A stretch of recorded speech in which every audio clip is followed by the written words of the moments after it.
I was told by the doctor to get checked out at the OBGYN, and I got a referral. We might become parents. Mike would be happy to hear this. That's what I thought. But Mike's words were nothing like I had imagined. Huh? Seriously? Mike frowned, propping his cheek and sighing. What's wrong? We've been trying for so long. Isn't it great that we might finally have a baby? Pregnant? I don't know about that. Please, just stop talking. You know you're living off me, and now you're planning to have a kid and spend even more? Who do you think is supporting us? It's because I work overtime and on weekends, right? I was dumbstruck by his ungrateful tone. My brief joy about the long-awaited pregnancy felt like it had plunged me into hell.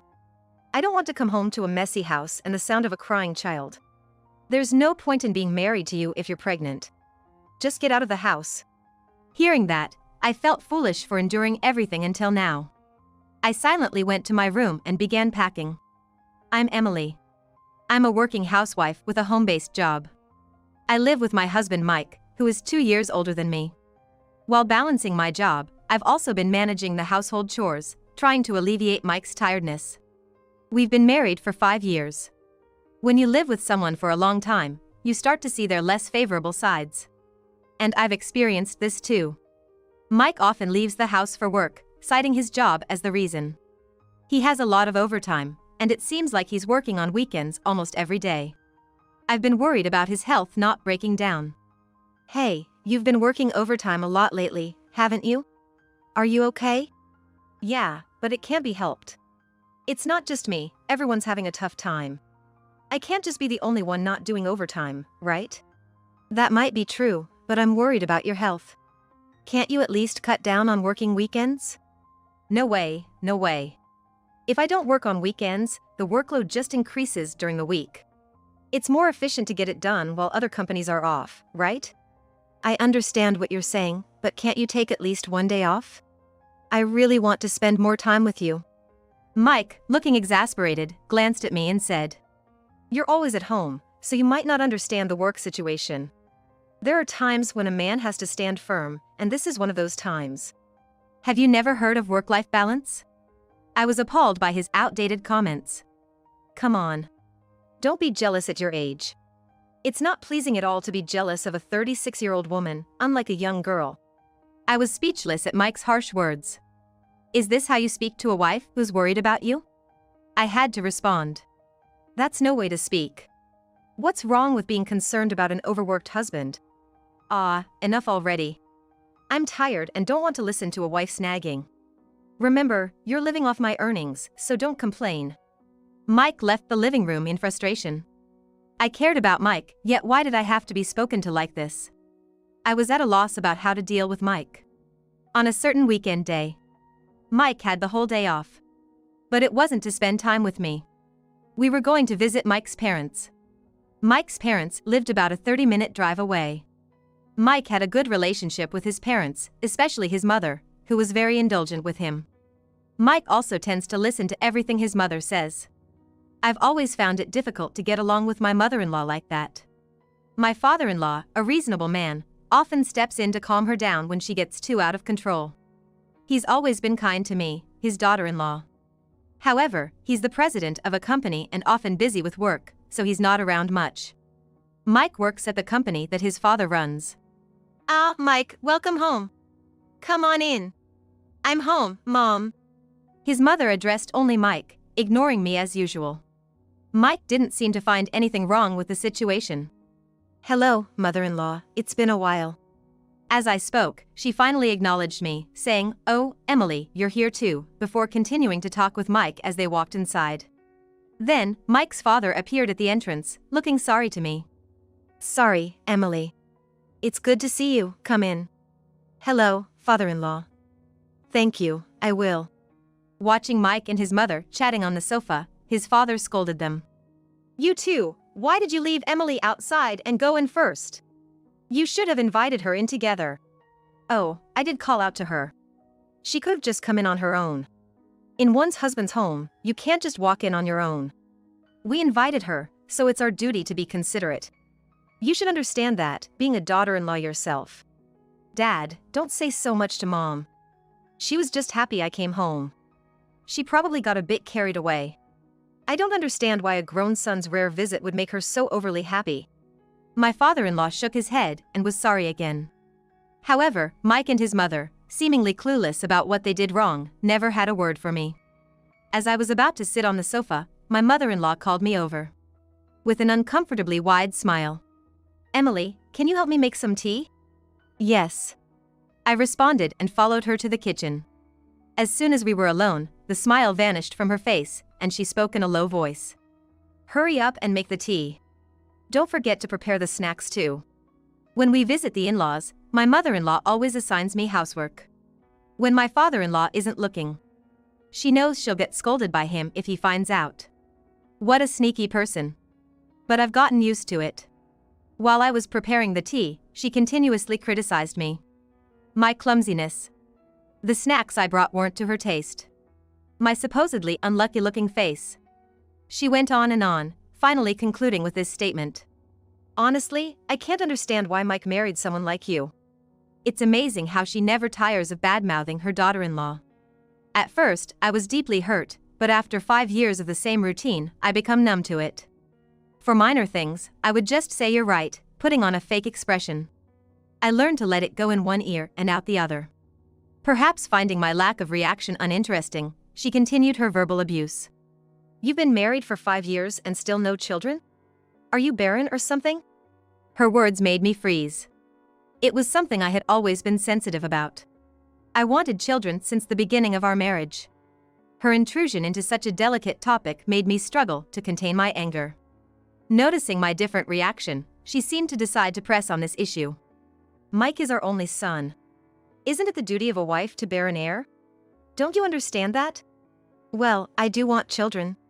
But children are a blessing. I don't want to hear excuses. You're failing in your duties as a wife. You should just get divorced." Just as I was about to retort to such insensitivity, my father-in-law entered the kitchen. "It's taking quite a while. What's happening here?" "Oh, Dad. Nothing, I'm just bringing the tea now." Pretending as if she had prepared it herself, my mother-in-law took the tray from me and carried the tea and snacks into the living room. "Emily, are you okay? Did Mom say something to you again?" "No, I'm fine." It seemed like my father-in-law hadn't heard our earlier conversation. I found it painful to bring up that topic myself. Containing my anger, I answered him with a smile. As if nothing had happened, my mother-in-law was chatting amiably with Mike. The tea I drank while looking at her face tasted bland. I wanted to leave this place as soon as possible. That thought constantly crossed my mind. Some months after visiting the in-laws, Mike was still caught up with his usual routine of overtime and working on weekends. I had been feeling unwell for several days, finding it hard to even get out of bed. I managed to do the bare minimum around the house, but Mike seemed oblivious to the change. His insensitivity was a relief at that moment. The ongoing health issues made me think I should visit the doctor. At the local clinic, the doctor gave me unexpected news. That night, as I was warming up dinner for Mike, who returned home late, I spoke to him. "Hey, there's something I need to tell you." "What is it? Does it have to be today?" "I'm tired from work." Even on his days off, he wouldn't be home. I almost said that but stopped myself just in time. Ignoring Mike's question, I continued. "I've been feeling unwell for a few days, so I went to the clinic today. They said I might be pregnant." "What?" Mike's eyes widened as he looked at me. I thought this might stop the nagging from my mother-in-law. Thinking that, I felt a bit relieved. "They told me to get a detailed checkup at the OB/GYN, and I got a referral. We might become parents." Mike would be happy. That's what I thought. But his reaction was nothing like I had imagined. "Huh? Seriously?" He frowned, propped his cheek, and sighed. "What's wrong? We've been trying for a long time. Isn't it great that we might finally have a baby?" "Pregnant? I don't know about that. Just stop talking. Why would you say that?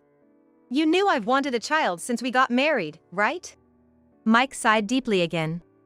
I was the one who wanted to sigh. "You know, you're living off me, and now you plan to have a child and spend even more? Who do you think is supporting us? It's because I work overtime and on weekends, right?" His ungrateful tone left me stunned. My brief happiness about the pregnancy felt like being dropped into hell. I don't want to come home to a messy house and the sound of a crying child. There's no point in being married to you if you're pregnant. Just leave the house. Hearing those words, all my patience seemed foolish. I silently went to my room and started packing. I acted quickly from there. I found a new place to move into immediately, arranged for movers, and sent all my belongings to the new house. Within a week, I had completed the move, left the divorce papers on the table, and left the house. The next day, I received a message from Mike saying he had filed the divorce papers. All the time I had endured felt wasted. 5 years of marriage had ended so abruptly. About 6 months after the divorce, I received a call from Mike. I didn't notice it at the time because I was at work, but there were over 20 missed calls just that morning. There had been occasional calls every few weeks before, but I had no desire to speak with someone I had divorced and had ignored them. However, this many missed calls was unusual. It might be an emergency. Thinking that, I decided to call Mike back. He answered after just one ring. Finally, you pick up. You're so slow. He yelled as soon as I answered. I regretted calling him back. What's your deal? What do you mean? I don't understand. Don't play dumb. It's about the rent. I just got a call saying it's been unpaid for 6 months, including the utilities. What's going on? His absurd accusation almost made me laugh. It wasn't a conversation to have with an ex-husband. If there are overdue bills, just pay them. Why are you calling me about this? Your account was set up for the withdrawals, right? Why did you change it as soon as you left? Doing something like this, you're really mean.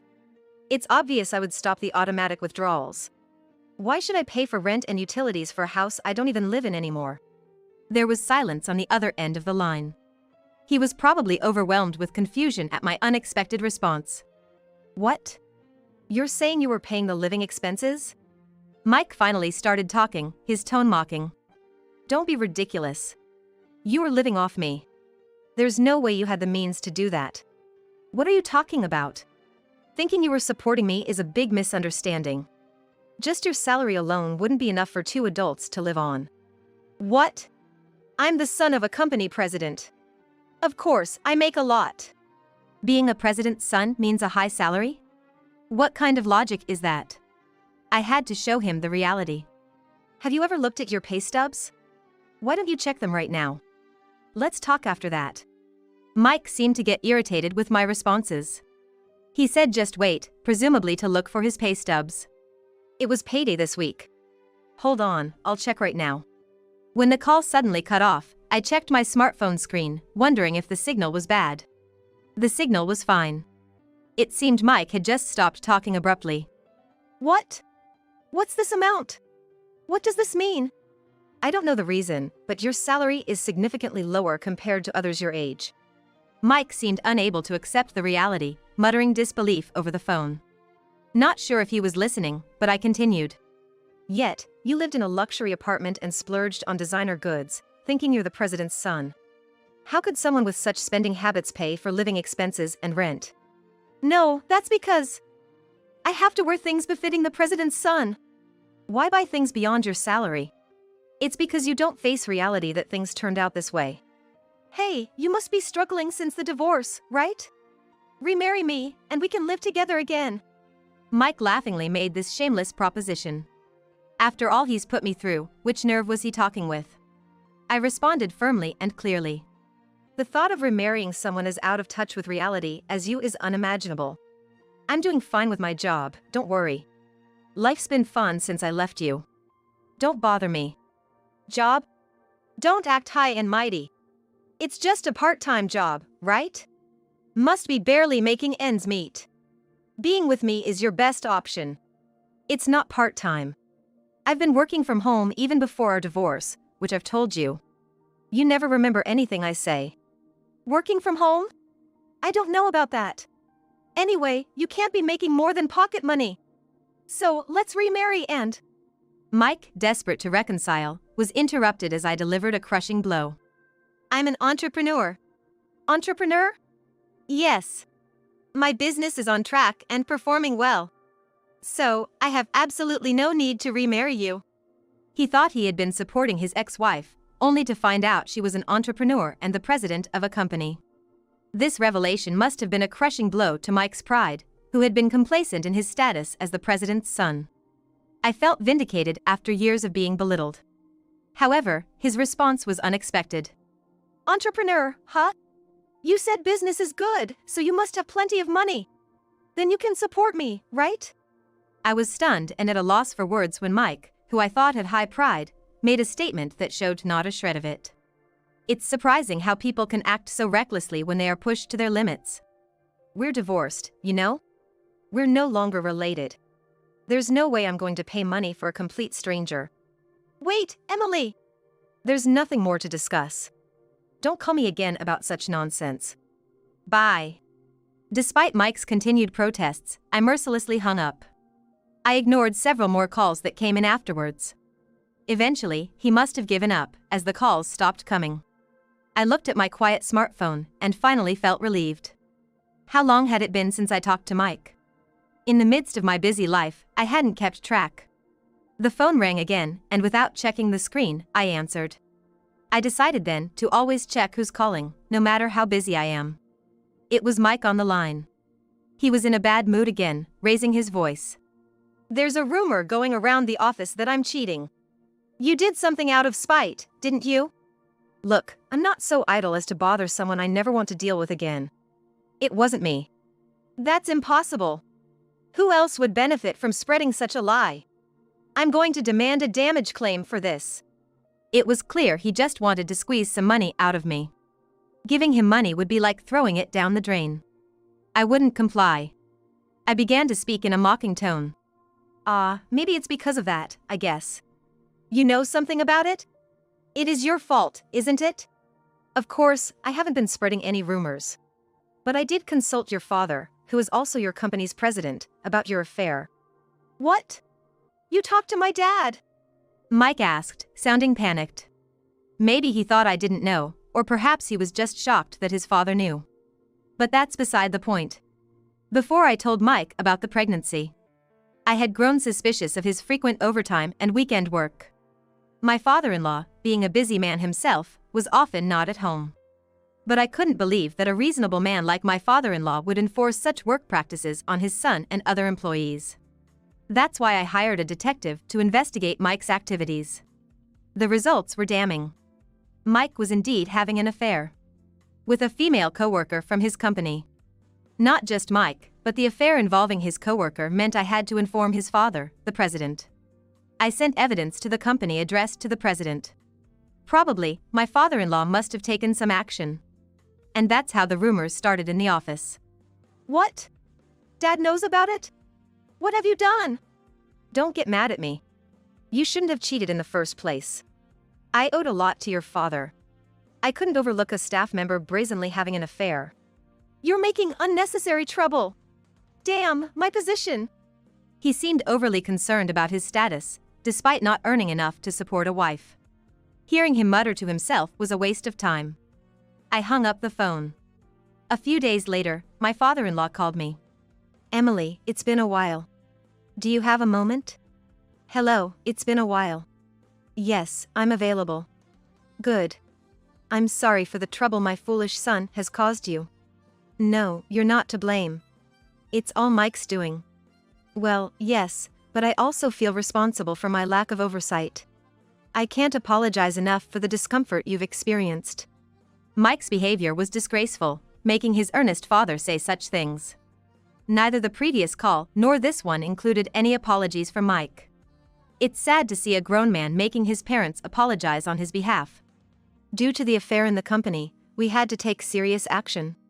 The woman involved was demoted and transferred to another department, and Mike was fired. Fired? But for an office affair? It wasn't just about this incident. Did you know about Mike's salary? Yes, but he mostly spent it however he liked, hardly contributing to the household. Unbelievable. There was a reason for that salary amount. He sighed. After a brief silence, he gently asked me, "Can I tell you something?" I replied, "Sure." He just strutted around, boasting he was the president's son and didn't do any work. He even threatened others that he'd tell on them to the president. I had suspected something about his salary, but not to this extent. He was so selfish. I was glad I divorced him.